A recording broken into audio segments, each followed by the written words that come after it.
Hi guys, so gusto nyo bang manalo ng 500 pesos sa video na to? Ang gagawin nyo lang guys ay like nyo po yung video na to at mag-comment lang po kayo sa keyword dyan na ilalagay ko mamaya.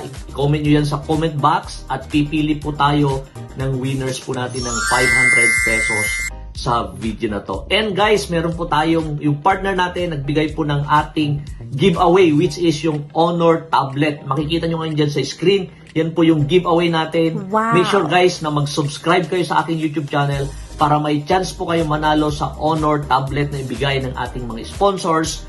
At guys, make sure guys na i-like nyo lagi yung video at mag-subscribe kayo. At punta po kayo sa Facebook group natin. Nandyan po sa link sa description.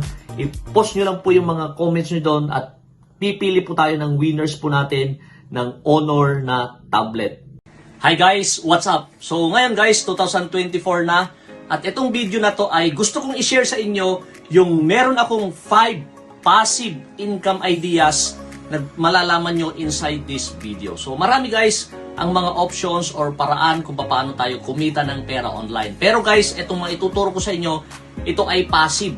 Pag sinabing passive, sa una meron tayong pwede tayong mag-exert ng effort, tapos darating yung panahon, pwede na ko tayong kumita lang ng kumita dito po sa mga application na to or sa labas din to, pwede rin po yan sa offline, pwede rin yan sa online. Ito mga ideas na isi-share ko inside this video. So make sure guys na panoorin mo yung video hanggang sa dulo. Hi guys!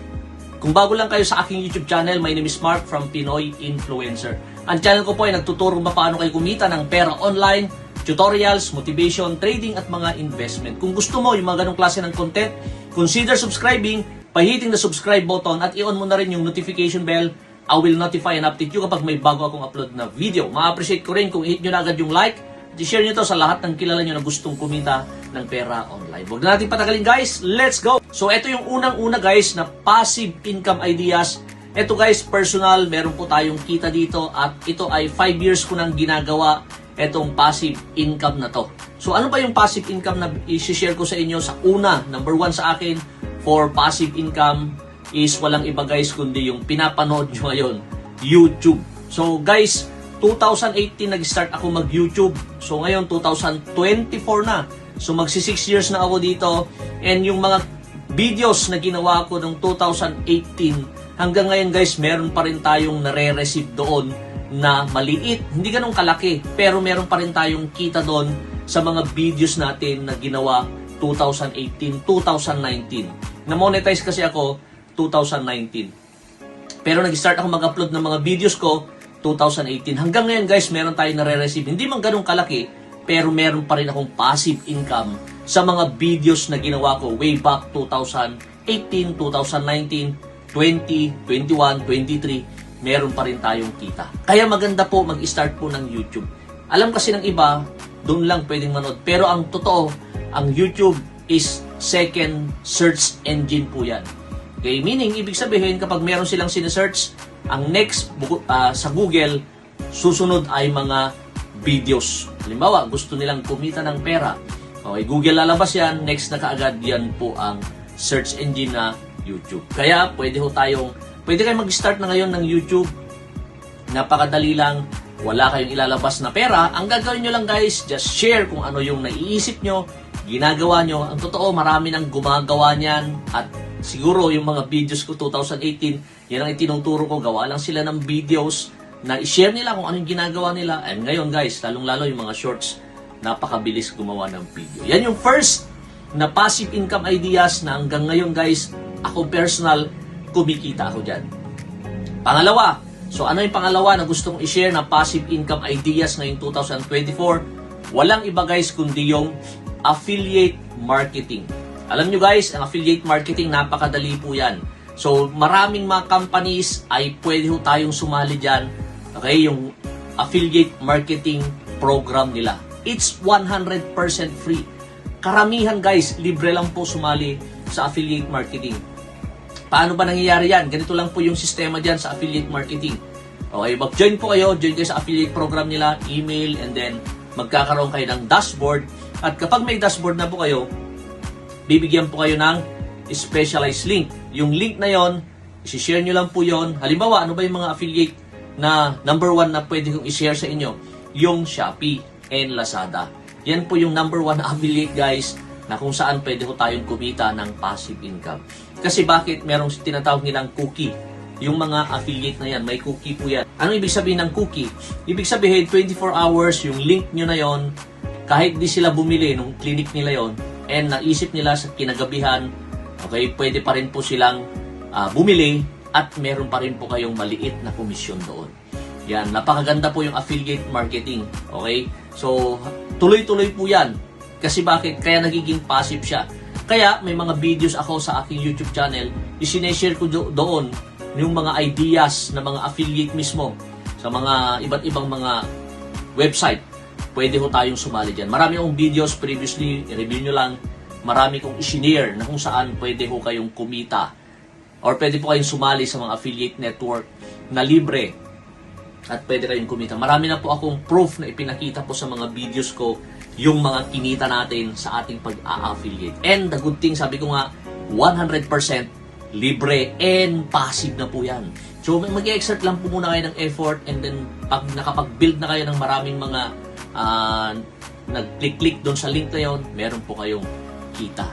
So ang mga dalawa po yung klase ng ating affiliate. Merong tinatawag nilang recurring at meron ding one time. So sa akin, yung mga affiliate marketing na sinalihan ko, recurring. Ibig sabihin, monthly meron tayo nare-receive. Ang totoo nga, yung iba, karamihan, daily. Okay?